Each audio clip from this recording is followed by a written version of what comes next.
वैदिक पर्सपेक्टिव के इस YouTube चैनल को सब्सक्राइब करें, वीडियो को लाइक व शेयर करें। ओम त्वाम एतान रुदतः जक्षत च जक्षतः च अयोध्यः रजसः इंद्र पारे अवादहो दिव आ दस्युम उच्च प्रसुन्वतः स्तुवतः संशमावः। तुमने रोने वालों और खा जाने वालों से लोक के परभाग में युद्ध किया, ही इंद्रियों को वश में करने वाले। स्वर्ग से नीचा करके भली भांति जलाया, दस्यु को उच्च प्रकृत रूपेण निष्पादन करते हुए ईश्वर करने वाले की प्रशंसा की, रक्षा की।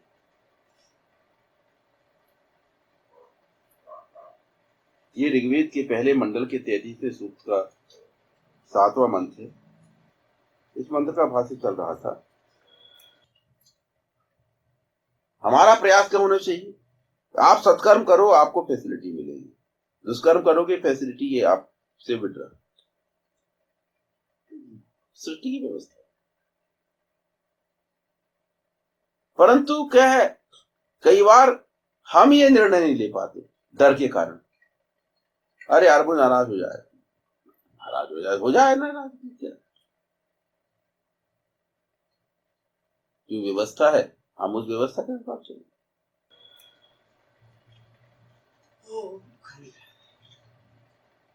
तुमने रोने वालों और खा जाने वालों से लोक के परभाग में युद्ध किया, ही इंद्रियों को वश में करने वाले।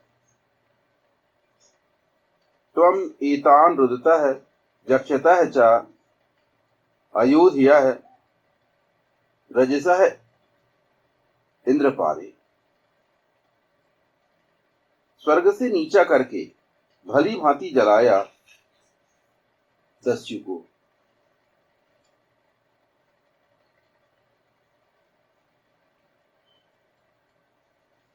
अब अधः दिवः आदस्युम।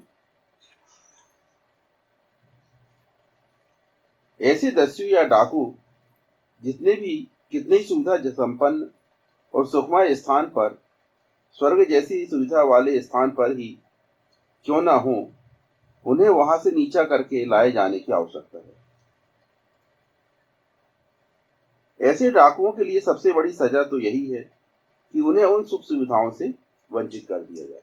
वेद की जो शैली है वो क्या है कि साइकोलॉजिकल ढंग से काम करता है। ईशान परब्रह्म परमात्मा को किसी से भी शत्रुता नहीं, सब उसके। इसलिए जो सृष्टि की व्यवस्था वो कैसी बनाई गई है? सृष्टि की व्यवस्था हर किसी के लिए हेल्पफुल। यहां सारी चीजें व्यक्ति को आसानी से देने की कोशिश की गई है। जैसी जरूरत है उस हिसाब से चीजें आसानी के साथ उपलब्ध करवाई गई। पर होता क्या है? होता यह है कि लोग चूंकि सृष्टि की व्यवस्था को मानते नहीं, इसलिए क्या होता है कि वो जिस प्रकार सुविधापूर्ण ढंग से चीजें मिल रही हैं, उस प्रकार चीजों को प्राप्त नहीं करते। व्यक्ति जो है यहां अपना दिमाग लगाता है। वेद अवतरित किए जाने का, सृष्टि की व्यवस्था बताए जाने का क्या उद्देश्य? ईशान को जबरदस्ती थोड़े ना एक ग्रंथ लोगों के सिर पर थोपना था, ऐसा कोई उद्देश्य नहीं। उद्देश्य यही है कि आपको सृष्टि की व्यवस्था मालूम तो हो कम से कम कि है क्या, ताकि आप उस हिसाब से अपनी मानसिकता को अनुकूल बना सकें। ये उसके पीछे कारण। अच्छा, पूरे 20,416 मंत्र हमारे लिए उपयोगी हो ऐसा नहीं है। हमारे लिए उपयोगी मंत्र और कम है, पर हम कभी इस ढंग से प्रयास ही नहीं करते। उपयोगिता हमारी तो सीमित है, उसमें तो जमाने भर के लिए और आगे तक के लोगों के लिए गाइडेंस है। इसलिए आप हर मंत्र के पीछे पड़े रहो, कोई जरूरी नहीं। आपको आपके काम की गाइडेंस लेना पड़े। अब जैसे उसमें चिकित्सा के बारे में भी है, तो आप क्या करोगे? अपन डॉक्टर हैं क्या? उसमें ज्योतिष के बारे में भी है, तो क्या अमन लोग एस्ट्रोनॉमर हैं क्या? तो बहुत सारी जो जानकारियां वेद में हैं वे हमारे उपयोग की नहीं, परंतु जो हमारे उपयोग की जानकारियां हैं हमें वो छांटना है। इसलिए व्यवस्था क्या दी है कि एक तो एक मंत्र से लेकर आखिरी मंत्र तक पढ़ते रहो, ताकि एक आपको मोटे तौर पर जानकारी आपको पता रहे कि क्या कैसा है।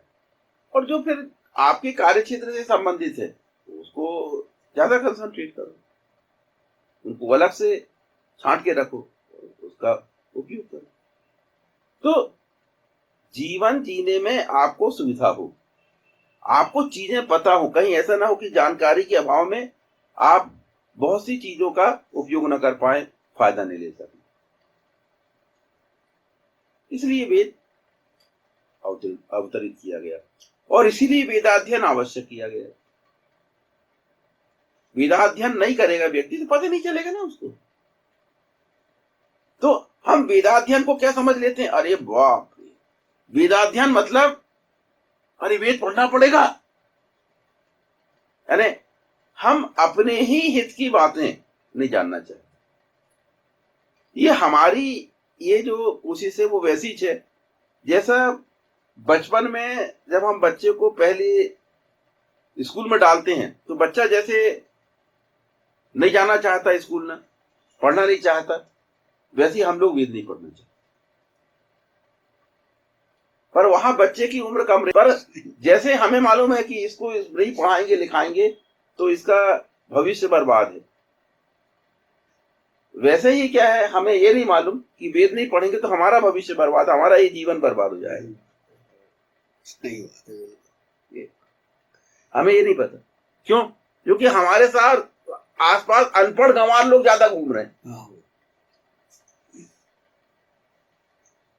हम लोग जिस युग में जी रहे हैं यहां केवल इस बात से फर्क पड़ता है कि बहुमत किसका है।